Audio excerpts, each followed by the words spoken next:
Siapa yang tidak kenal dengan Tentara Nasional Indonesia? Seluruh rakyat Indonesia pasti mengenal tentara yang bertugas menjaga tegaknya NKRI dan mempertahankan kedaulatan Republik Indonesia. Menurut versi Discovery Channel Military edisi 2008, salah satu pasukan elit TNI Kopassus berada di urutan 3 dunia di bawah SAS dari Inggris dan Israel Mossad dari Israel. Kemudian baru Spetsnaz dari Rusia dan GIN dari Prancis. Walau jumlah alat utama sistem persenjataan negara masih terbatas, jangan coba-coba meremehkan kekuatan personil militernya. Alat utama persenjataan modern terintegrasi dengan sumber daya manusia TNI yang mumpuni. Kita sebagai prajurit memiliki jati diri, sebagai prajurit pejuang. Di Patriot Sejati itu harapan saya adalah, walaupun ini sebuah pesan yang sangat tegas kepada prajurit saya, walaupun TNI diperlengkapi dengan alutsista yang sangat modern, tetapi militansi sebagai prajurit tidak boleh sedikit pun berkurang. Dia sebagai prajurit yang rela berkorban, dia prajurit yang pemberani dan bertanggung jawab. Nah, inilah Patriot Sejati. Ya. Profesional. Profesional. Yang kedua profesional. Kita akan menghadapi alutsista yang seperti ini, maka jangan lupa man behind the gun.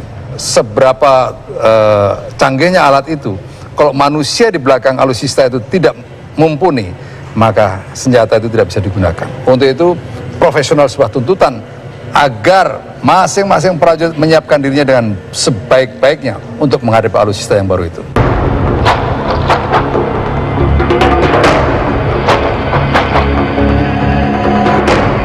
Salah satunya adalah pasukan Detasemen Bravo 90 dengan nama lain Den Bravo 90 yang dibentuk secara terbatas di lingkungan Korps Pasukan Khas TNI Angkatan Udara pada tahun 1990.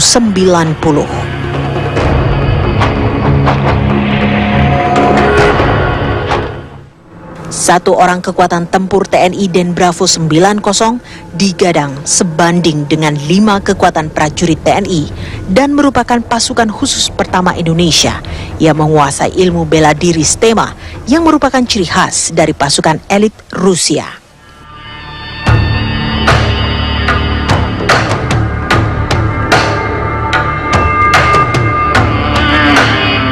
Kemudian ada TNI Komando Pasukan Khusus atau yang terkenal dengan nama Kopassus yang dimiliki oleh TNI Angkatan Darat.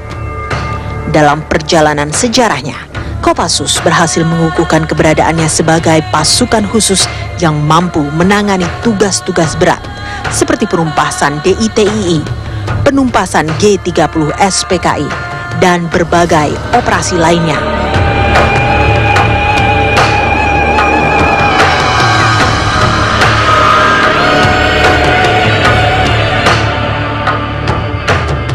Satu orang personil Kopassus disebut sebanding dengan kemampuan 8 prajurit TNI.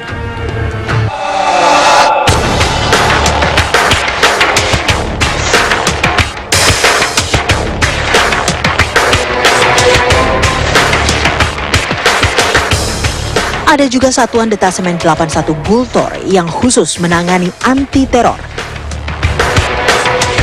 Satuan ini berada di Cijantung, Jakarta Timur dan bervisi misi tidak diketahui, tidak terdengar, dan tidak terlihat.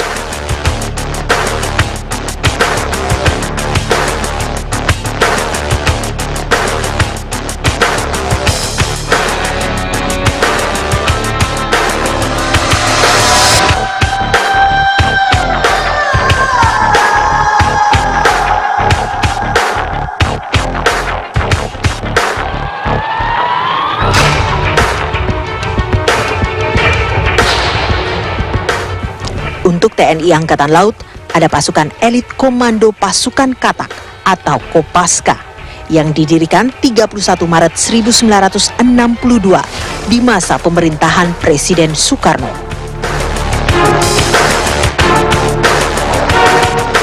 Tugas utama Kopaska adalah menyerbu kapal dan pangkalan musuh, menghancurkan instalasi bawah air, penyiapan perebutan pantai, dan operasi pendaratan kekuatan amfibi.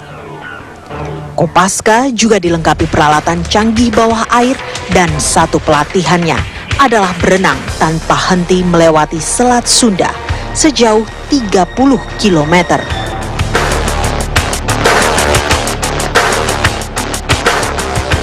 Kemampuan satu orang personil Kopaska setara dengan 24 orang TNI.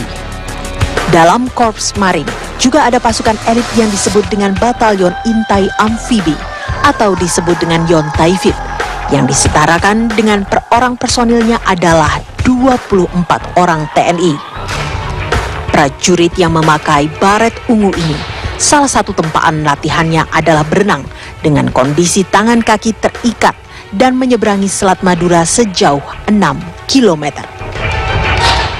Tidak hanya itu, TNI juga memiliki pasukan elit yang satu orang personilnya sebanding dengan kemampuan 120 orang prajurit TNI. Namanya adalah Detasemen Jala Mangkara atau disebut dengan Denjaka yang di bawah komando TNI Angkatan Laut. Denjaka merupakan satuan gabungan antara personel Kopaska dengan Yontaifib Korps Marinir TNI Angkatan Laut. Satuan elit yang dibentuk berdasarkan instruksi Panglima TNI pada 13 November 1984 ini dikhususkan untuk pasukan anti teror dan bisa dioperasikan di mana saja. Itulah kemampuan daya tempur prajurit kebanggaan kita, Tentara Nasional Indonesia. Prestasi dan kemampuannya tidak akan dipandang sebelah mata oleh negara lain. Tim TV One mengabarkan.